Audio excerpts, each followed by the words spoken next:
Welcome to East Coast Garage. I'm Bruce, and this is my 1986 Buick Grand National.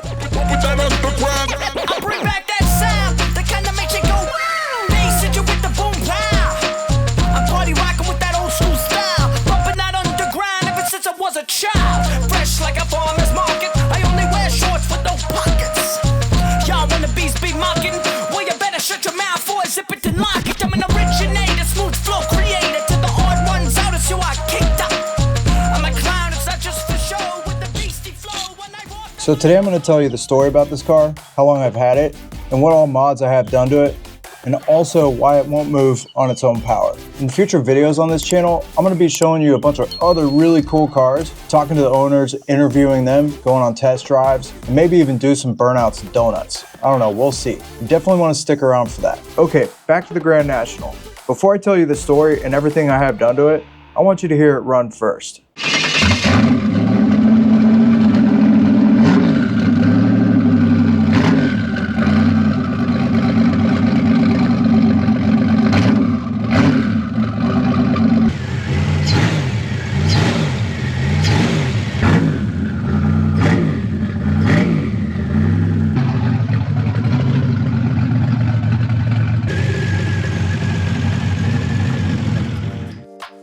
Okay, so here's the story. I bought this car in 2008 from a guy I used to work with named John. I saw him pull up in it one day and I about lost my mind. I asked if I could buy his car for years until one day he finally was ready to sell it to me. At the time, it had approximately 54,000 miles, 42-pound injectors, exhaust, and a chip. It ran pretty good and I only paid $8,500 for it. As far as modifications, I've done about 90% of the work on this car myself. I'm not going to go over every little detail on all the parts I have on it, so if there's something that you want to know I didn't talk about, just hit me up in the comments below.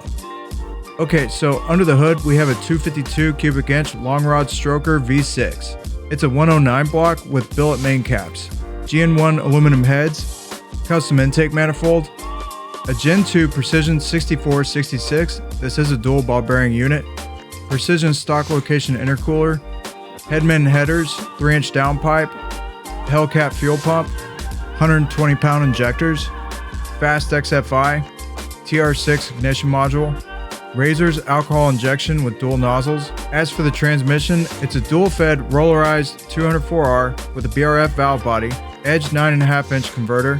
It's around a 3200 stall, Hughes deep sump pan, Sonac servo, 3.5-inch aluminum drive shaft. Moving over to the rear diff, it's an 8.5-inch 10 bolt with a Moser Posi, 31 spline Moser axles, a TA rear girdle, UMI upper and lower control arms, Spawn sway bar, competition engineering shocks, and iBox springs. As for tires, I'm running Nitto 555R 275s on the streets, and I've got some 28 by 10.5-inch slicks for the track.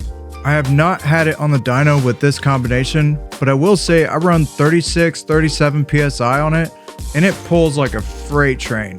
As for the chair, I built it with part of my old rotating assembly and drilled some holes under the seat cushion. It's pretty comfortable. So here's how I broke it this time. I was giving my friend a ride and doing a burnout, and then all of a sudden it hit the rev limiter. And that's when I had just park and all neutrals. There was a whine in the transmission as well. I knew something came apart, right? So I got it home and hooked a gauge up to the transmission, and I had line pressure in park. All other gears, no line pressure. Then I drained the fluid and pulled the pan. There was no visible contamination in the fluid and the pan was super clean. So the next thing I'm gonna do is take the transmission out and then take it to Steve V's Automotive. From there, we'll take it apart and figure out what I broke. Until then, I'll bring you some pretty cool cars. We'll meet the owners, talk to them, go on some drives, and then I'll be back to show you more on the Grand National. So I appreciate y'all watching, and I'll see you next time.